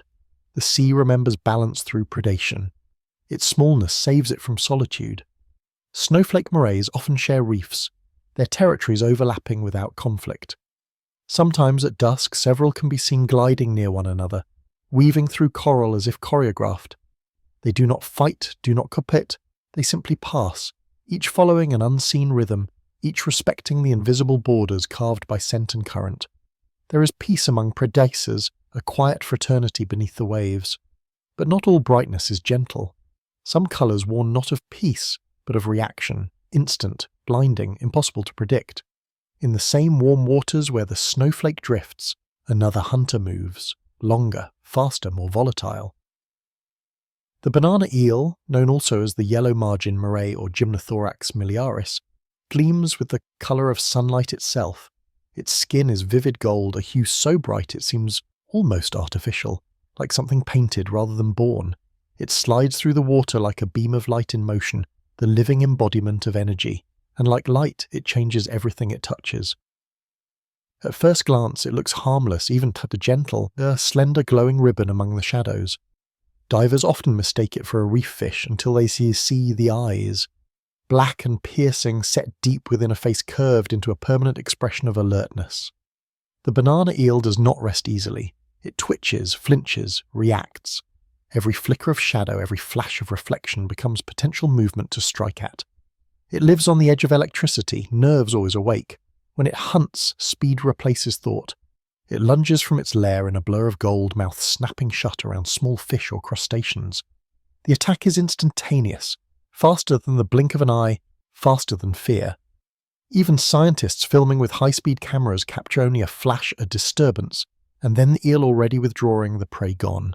Its teeth, smaller than those of larger morays, act more like needles, piercing quickly and holding tight. There is no tearing, only certainty. To the reef's other inhabitants, the banana eel is both spectacle and threat. Its colour makes it visible even in shadow, a paradoxical danger that cannot hide but thrives nonetheless. It relies not on stealth, but on reaction. It moves where movement happens, striking before logic intervenes. To a passing fish, its brilliance is mesmerizing, to the unwary, fatal. Nature sometimes favours excess, too bright to be ignored, too fast to be stopped. Divers who study them describe the banana's behaviour as sudden. It does not approach, it appears. One moment the crevice is empty, the next gold floods outward, jaws open, then gone. Some say it attacks reflections, the glint of a camera, the shimmer of a fin, mistaking light for life. Others believe it simply cannot help itself. Its nerves are tuned to motion like a spring waiting to release. It does not plan, it responds. The sea, after all, rewards reflex as much as reason. There are legends among the Caribbean islands that the yellow eels are cursed small spirits of lightning trapped in the sea, forever flashing but never free. They say that when storms rise and lightning strikes the water, the eels rise too, their bodies glowing brighter, as though answering a call from the sky. Fishermen claim to have seen them near the surface after rain, twisting through silver rainwater like ribbons of sun. Whether myth or memory, the sight is real enough to haunt. In captivity, the banana eel proves the truth of its temperament. It grows restless, pacing its tank like a caged current, striking at shadows, feeding voraciously, then refusing food for days. Its golden skin dulls in stillness, regaining its shine only when it moves. It is a creature made for reaction, not containment. The ocean's version of lightning bottled inside a body. Yet, despite its volatility, there is elegance. When it swims through coral under natural light, the contrast is breathtaking. The yellow body winding between dark rocks, sunlight fracturing across its scales into hundreds of shades. For a brief moment it looks peaceful, even divine, as if the sea were reflecting the sun from below. But beauty in motion is always temporary. The eel never stops long enough to become gentle. It is the embodiment of impermanence, brightness that cannot rest. At night, when the reef quiets, the banana retreats into its den, head poking just slightly from the hole, jaws opening and closing like the tick of a clock. It watches everything. The movement of plankton, the shimmer of moonlight on sand, the ghostly dance of jellyfish drifting by. It waits, and when something disturbs that rhythm, a flash, a pulse, it strikes again. Not hunger, but instinct. The sea breathes, the eel answers. There are divers who swear that the banana eel recognizes them after repeated dives. It emerges cautiously, circling once, then slipping away. Perhaps it remembers scent, perhaps in its way it learns. But even if it does, that intelligence is trapped inside reflex. The instinct to bite never fades, it only pauses, like thunder bramasi thunder between flashes. In its contrast with the snowflake, the banana completes a spectrum, white and black turned to gold, calm curiosity turned to kinetic energy. The two share the same reefs, yet embody opposite philosophies of danger. The snowflake hides within stillness, the banana within motion. One teaches that beauty deceives by silence, the other by speed. And when dawn rises over the Pacific, the light filtering through shallow waters paints both eels in harmony. The gold shimmer of the banana fading into the patterned whiteness of the snowflake. The reef in that hour looks like a dream of balance, brightness and pattern, lightning and snow. The sea holds them both in a single breath, as if to say that even its smallest hunters carry the poetry of contradiction. If you listen then, truly listen, you may hear it.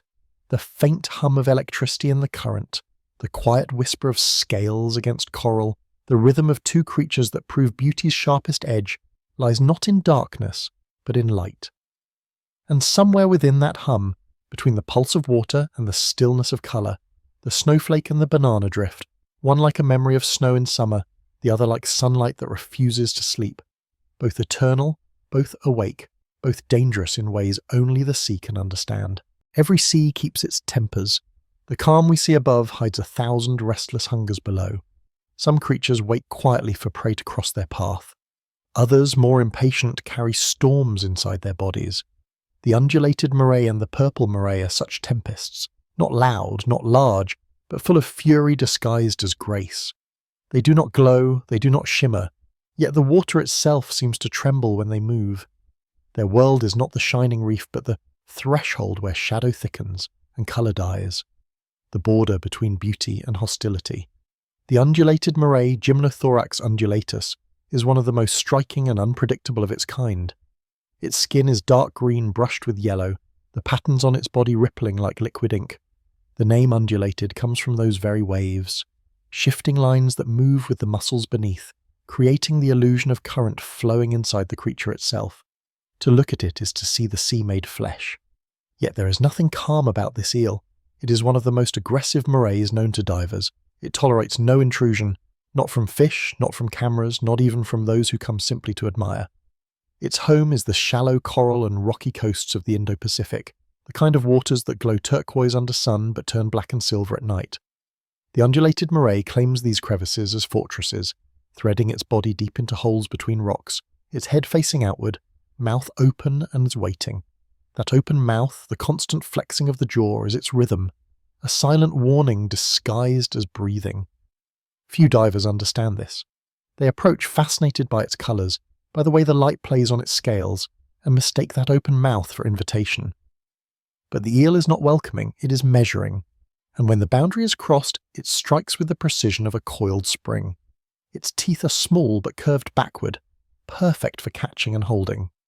Once they pierce, they do not let go easily. Even a glancing bite can tear gloves, cut through skin, and leave a scar that burns for days.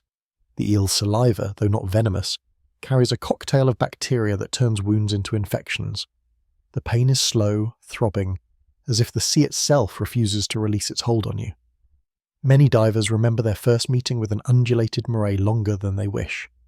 They recall the sudden flash of green, the burst of motion, the tug at their hand or fin, and then the eerie silence after, as if the reef itself exhaled once, then forgot them. But violence is not its only language. The undulated moray is territorial, not cruel. It defends its space the way storms defend their horizon, fiercely, predictably. In its den it rules with certainty, but once the intruder retreats, the eel returns to stillness. Watching it from a distance, one sees a strange beauty in its composure. It sways gently in the water, mouth rhythmically opening and closing, body rocking to an invisible pulse. The rippling patterns on its skin seem alive, like shadows in motion, like thought itself.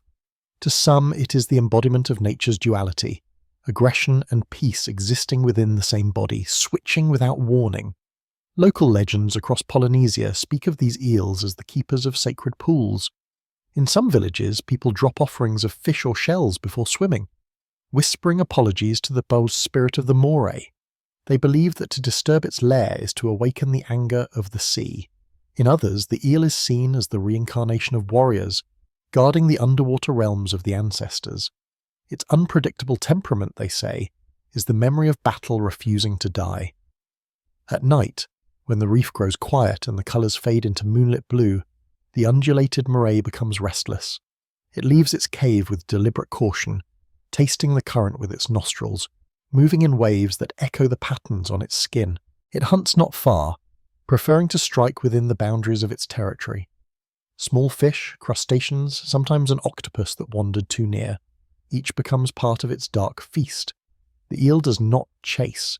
It waits until movement betrays life, then acts. The attack is swift, mechanical, almost emotionless. Then, as quickly as it came, the eel retreats, fading back into its hole. If one lingers after such a hunt, they will see something haunting, the faint undulations continuing along its body, as though the violence has become rhythm. The eel cannot stop moving, cannot stop breathing through its jaws. The repetition is endless, hypnotic. Even when still, it looks alive in too many places at once. To encounter an undulated moray is to understand that beauty and hostility are often twins. It does not need electricity to terrify, nor colour to dazzle.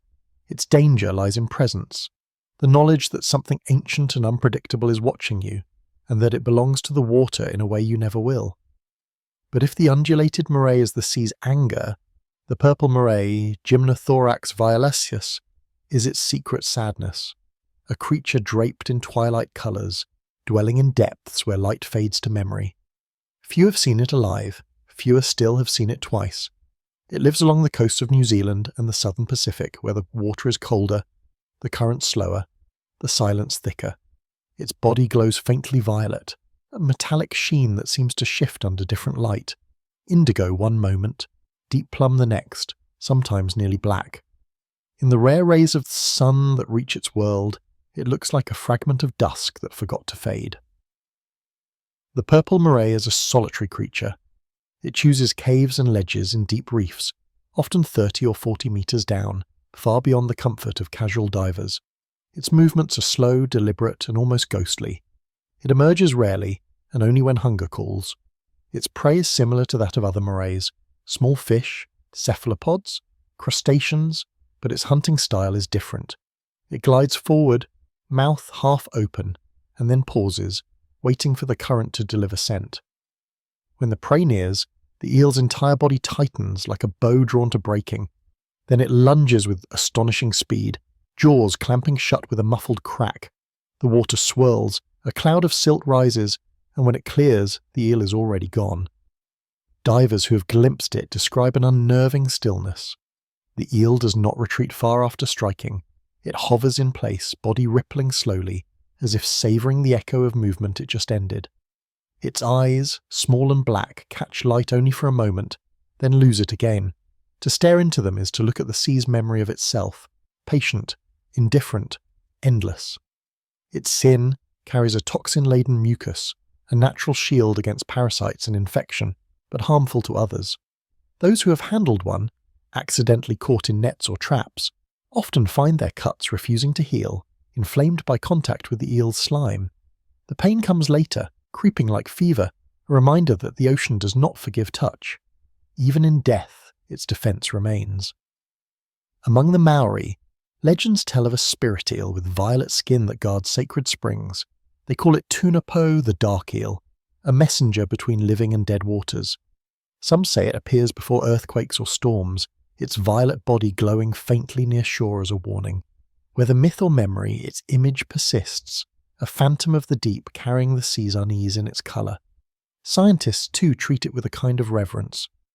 The purple moray is difficult to study. It resists captivity, refuses to feed when confined, and often dies of stress within days. It belongs only to open water. Its very existence seems to depend on the rhythm of currents and pressure that no tank can mimic. Those who dive deep enough to see it often describe the experience as dreamlike.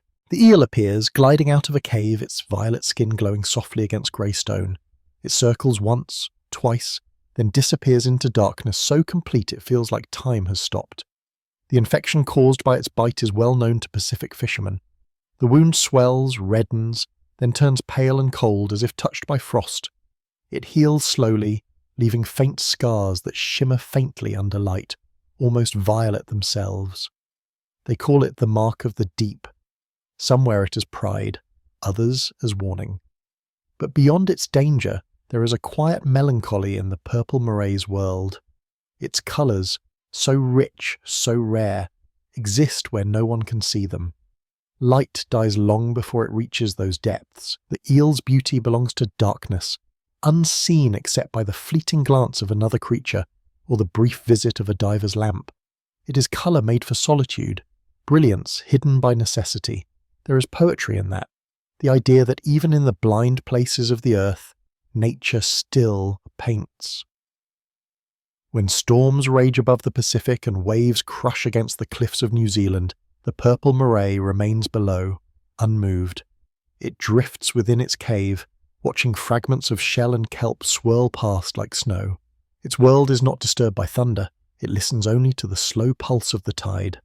The violence of the surface is a rumour that never reaches its calm. If you were to follow it, if you could, you would find that its lair is not merely a hole but a labyrinth. The eel's body winds deep into the rock, coiling through tunnels that stretch farther than light can travel. It builds no nest, leaves no sign of its presence except the faint shimmer of mucus along the walls. Even the crabs and shrimp avoid these tunnels. They know whose breath moves there. The eel is not just inhabitant, it is spirit. The rock itself seems to throb with its pulse. There are stories from deep-sea trawlers of strange violet shapes rising from nets at night.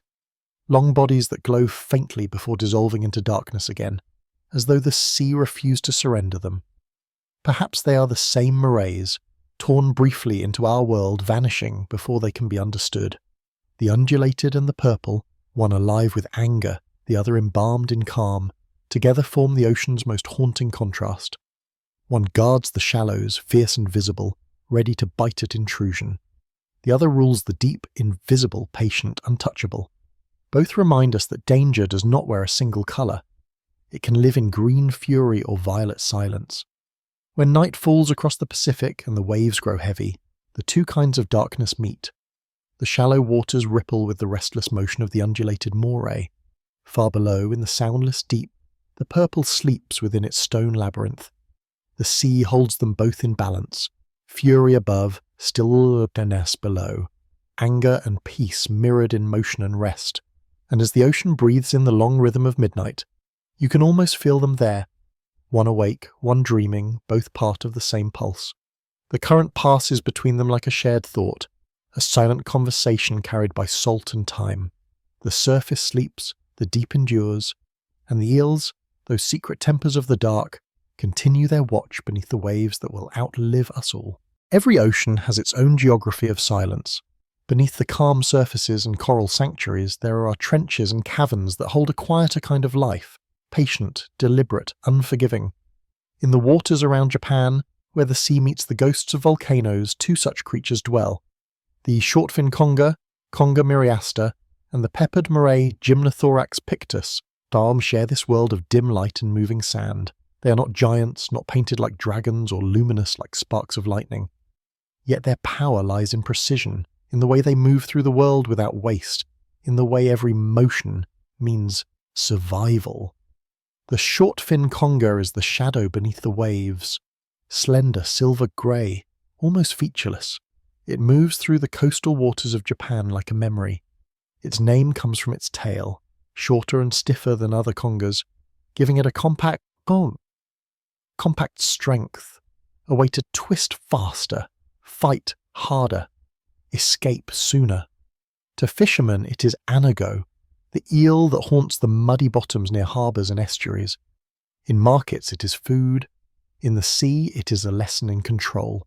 Its body can reach a metre, sometimes more, but its presence is rarely seen.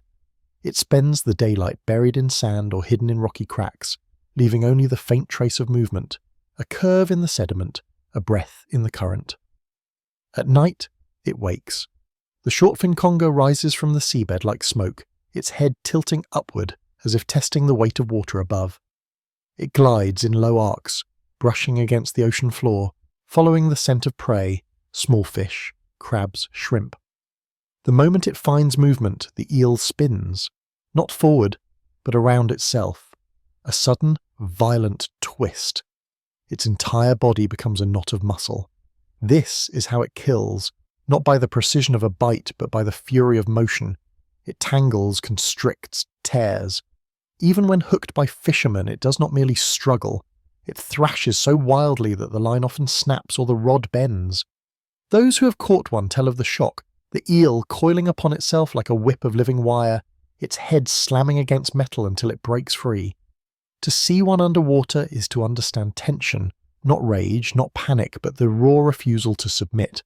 Its skin gleams with the dull shine of steel, smooth but scarred.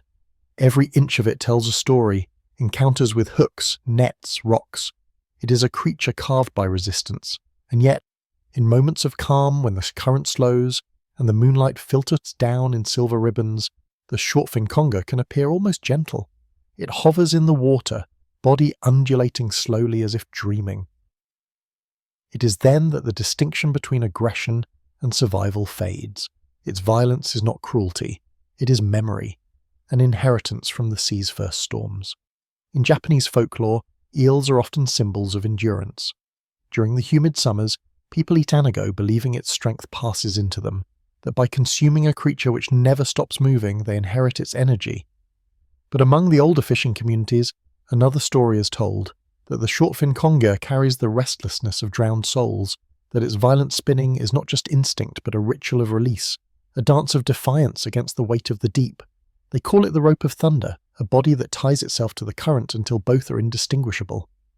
Marine biologists studying these eels have recorded behaviour few other species share. When trapped in nets, the shortfin conger twists until its own muscles tear, sacrificing itself rather than remaining still. The act seems senseless, yet it fits perfectly into the ocean's language of necessity. In a world ruled by predators and pressure, even death can be an act of power, the refusal to yield, the last electric motion before stillness. And still, when dawn returns, they vanish again into the sand.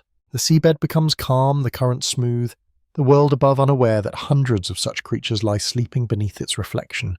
Their breath stirs the sediment, tiny plumes rising and settling again like dust. Even in rest they seem ready to move, as if their dreams were made of tension. To touch one then, as some fishermen do when pulling them from traps, is to feel that current still alive under the skin, a pulse that refuses to end. If the short-fin conger is the embodiment of struggle, then the peppered moray is the study of paradox. Where the conger is grey and bare, the moray is painted, its body covered in a pattern of black speckles across pale skin, like ink scattered by a trembling hand. It lives in the Indo-Pacific reefs, preferring the quiet edges of coral slopes and lagoons.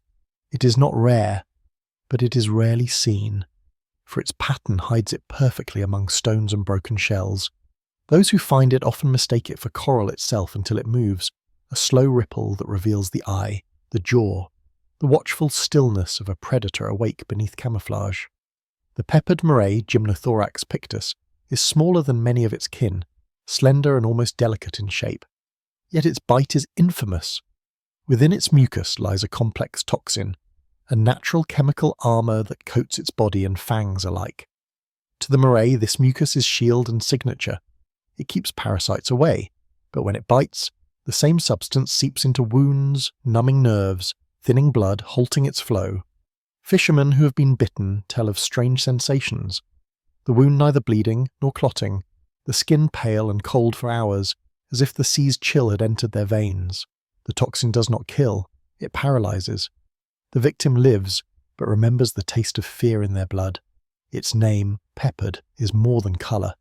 It suggests irritation, a sting, a quiet burn. The eel's bite is like its namesake, small at first, then spreading a discomfort that lingers long after the contact ends. But the moray itself is not cruel, it bites only when threatened.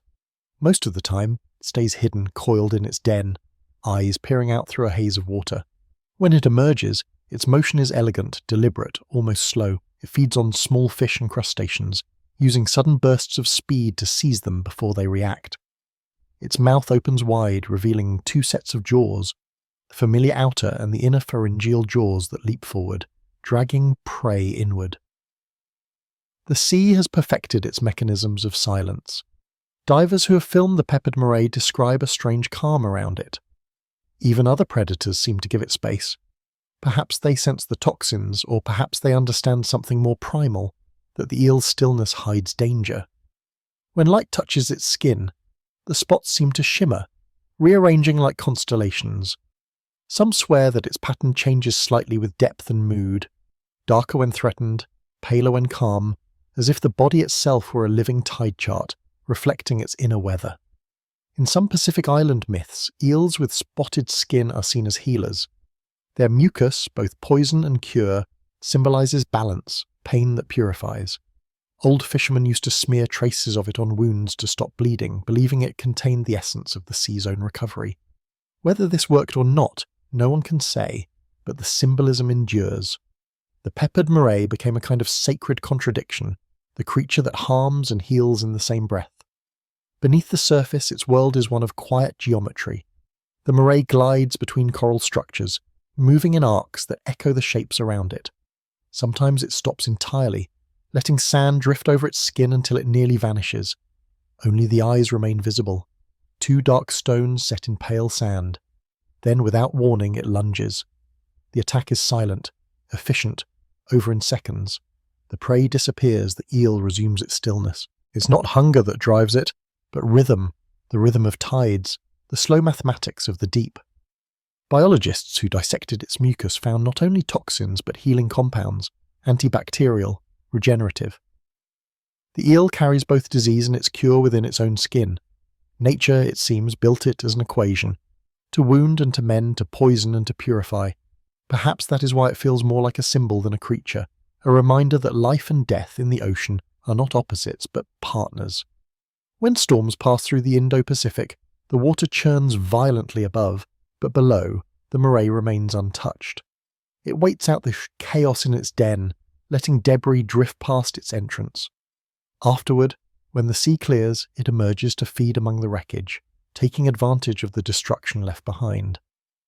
It does not fear disaster, it benefits from it. It knows that every storm brings food. The moray's patience is not loudness, it is strategy written in stillness. Under moonlight, the peppered moray looks almost holy. Its white body glows faintly blue, its spots softening into silver shadows.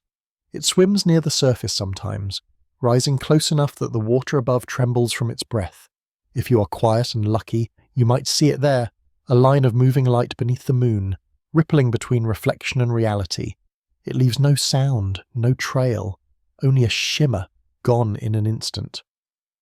The short-fin conger and the peppered moray, two creatures that share neither colour nor temperament, yet are bound by the same philosophy.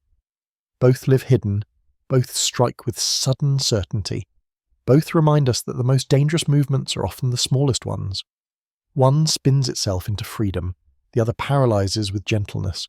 One is pure muscle, the other pure chemistry. Yet in their opposite ways, both are manifestations of control, the mastery of motion and reaction. When the night deepens over Japan and the Pacific, and the sea turns to mercury under starlight, these eels awaken. The short-fin conger begins its restless dance in the mud. The peppered moray glides through coral corridors, and the ocean hums with their unseen movements. Above, the waves look calm. Below, there is choreography, spirals and pulses, breath and bite, life moving in silence. They do not know each other's names, do not share water or habitat, yet they are mirrors of the same truth, that the ocean's most enduring law is rhythm. To twist, to strike, to heal, to hide, all these are part of a single pulse. The sea keeps it, and through creatures like these it never misses a beat. So when you listen at night, truly listen, you might hear it. The faint vibration beneath the surface, the tremor of muscle against current, the secret beat of two hearts that never sleep, one pounding fast in defiance, the other slow in patience. The sea remembers them both, and in the end, they are not monsters or mysteries, but the sea's own reflection, strength and stillness, wound and recovery, forever flowing together in the dark. Now the waves are quiet. The reefs have turned to silhouettes beneath the fading moon, and the rivers, once filled with restless motion, lie still beneath the mist. In the deep where sunlight no longer reaches, the eels rest, each in its chosen realm, each holding its private silence. The Amazon sleeps under clouds of silt and root, its electric storms dimmed to whispers, the coral kingdoms breathe softly, their colours closed like flowers in darkness. Even the trenches, those endless wounds in the sea's skin, have slowed their pulse. The ocean, for a few brief hours, dreams, and in that dream everything that has swum through our journey returns. The electric eel still humming faintly beneath the brown floodwaters of the Amazon, its body charged with the memory of lightning. The giant moray coiled in its volcanic cave, jaws flexing in slow meditation. The slender giant still moving through the deep channels of the Pacific, its body 4 meters long, dissolving into blue shadow. The dragon and tessellate, guardians of coral kingdoms, their colours dim but unforgotten. The conger, asleep in a shipwreck, its body swaying with the tide like a ghost of sailors lost to time. The zebra, serene within the coral's embrace, its stripes blurring in sleep like the bars of a lullaby. They are all still there. The quick sparks of the snowflake, the trembling gold of the banana, the anger of the undulated, the sadness of the purple, the precision of the shortfin conger, the paradox of the peppered. The sea holds them all in balance, movement and rest, colour and shadow, hunger and peace. To us they seem separate, divided by continents and depths, but to the ocean they are the same current, flowing through different shapes. One pulse, many names. In the silence of midnight waters, there is a strange illusion, that the world has stopped moving. But even here, in this stillness, the ocean is never truly still. The water moves, slow as thought, around stones and bones and shales. The eels drift with it, their bodies following the rhythm without effort. The tide breathes in, the tide breathes out. It is the same motion that rocked the first creatures of the earth billions of years ago, the same rhythm that beats quietly now in the hearts of all who live. There is comfort in that continuity, to think that even when the world above changes, cities rising and falling, fires burning, skies trembling, the ocean below keeps its own time. It remembers nothing and forgets nothing. Its creatures do not look back or forward. They simply exist within the present current. They live without regret, without expectation, with a kind of purity that humans have long forgotten. The eel, for all its strangeness, is one of our oldest teachers. It reminds us that life is not meant to be seen clearly. Its body slips between definitions. Fish, but not fish. Serpent, but not sominant snake. threat but not villain. It moves between worlds, river and sea, fresh and salt, surface and abyss, never belonging completely to one. Perhaps that is its secret, that belonging itself is a kind of illusion. In motion it finds home. When the ancient Greeks first saw eels emerging from the mud after rain, they believed the creatures were born from the earth itself, spontaneous life from soil and storm. They could not imagine how they bred, for no one had seen their eggs or their young. Even Aristotle, who catalogued the living world with relentless logic, could not solve their mystery. He thought they came from nothing. In a way, he was right. For eels, even now, are ghosts of origin. They appear where there was emptiness, vanish when the water grows cold, and return in forms that seem entirely new. Every migration is a resurrection. From the Sargasso Sea to the Pacific trenches, the journey of eels has always been circular. Birth in darkness, life in motion, death in return. They travel thousands of miles guided by magnetism and instinct, only to spawn once and disappear. The ocean hides the rest. In that cycle there is no triumph or tragedy, only rhythm. And in rhythm, peace. The deeper you descend into the sea, the more you begin to understand that sound has weight. Even silence here feels physical, pressing against your ears and bones, as if the water itself were whispering. The hum of the electric eel, the faint vibration of the moray's jaw, the pulse of your own heart. They blend together into something older than hearing. The ocean is not quiet. It is full of voices speaking in currents instead of words. If you stay long enough, if you breathe slowly enough, you can almost understand them. They do not tell stories of fear. They speak of survival, of patience, of hunger without cruelty, of light that exists only because of darkness. These are the truths the eels have always carried in their movements. Their grace is not beauty but endurance, the art of staying alive where others cannot. The morays, coiled within coral, teach us stillness. The electric eels, sparking beneath jungle rivers, teach us power in solitude. The congas, massive and unyielding, teach us the strength of waiting. Each creature a verse in the same poem, each movement a syllable of water. Together they write the only scripture the ocean recognizes. To move is to live, to rest is to return. Above, the moon's reflection shivers across the surface, its light breaking into silver veins that reach downward but never arrive. The sea keeps that distance, a respectful boundary between light and dark, air and the depth. The eels drift beneath it, unbothered by the unreachable glow. For them, the world is complete without the sky. Their gods live in pressure, not in heaven. Their prayers are motion, not sound. If you close your eyes now, you can feel it, that faint hum under your skin, that slow pull toward quiet. It is not imagination. It is the same current that moves through them, through all life connected by salt and water. You are not outside this rhythm. You are within it. The boundary between body and sea is only temporary. Every breath you take carries the ocean's ghost, and hydrogen, oxygen, molecules older than language. We do not leave the sea, we carry it inside us. The eels remind us of this belonging. Their lives are maps of return, from river to ocean, from light to dark, from motion to stillness. They are not lost when they vanish. They are simply going home, and when the current finally slows, when the rivers empty into their last estuaries, when the reefs grow quiet and even the electric pulse fades, the sea does what it has always done. It dreams of itself. It folds the creatures back into its body. Scales become sand, bones dissolve into mineral, energy becomes current again. Nothing is wasted, nothing gone, only transformed. If you listen closely in that moment, when the water seems almost asleep, you might hear the faintest echo. Not thunder, not music, but something between the two. A pulse, the remnant of every discharge, every heartbeat, every spark that ever lived beneath the waves. It is the ocean's memory humming beneath its own breath. The eels are part of that hum now. So are we. The surface above glows faintly with dawn. Light bends, soft and gold, touching the water as if afraid to disturb it. The day will wake soon, fishermen will cast nets, waves will strike rocks, gulls will cry. But for now, the world remains suspended between night and morning, between motion and sleep. And down there, in the invisible cities of coral and sand, the eels drift in the rhythm of the sea's last exhale. The current slows, the voltage fades, the mouths close, the eyes dim. The world does not end, it rests. The ocean, vast and unknowable, holds its breath for a while, The water grows heavy and still, like silk drawn over the face of time. For one fragile instant, everything, the predator and the prey, the current and the calm, the watcher and the dreamer, shares the same silence. Then the tide turns again, and the hum returns. The sea, eternal and unending, opens its eyes. Sleep now, traveller. The eels will keep watch.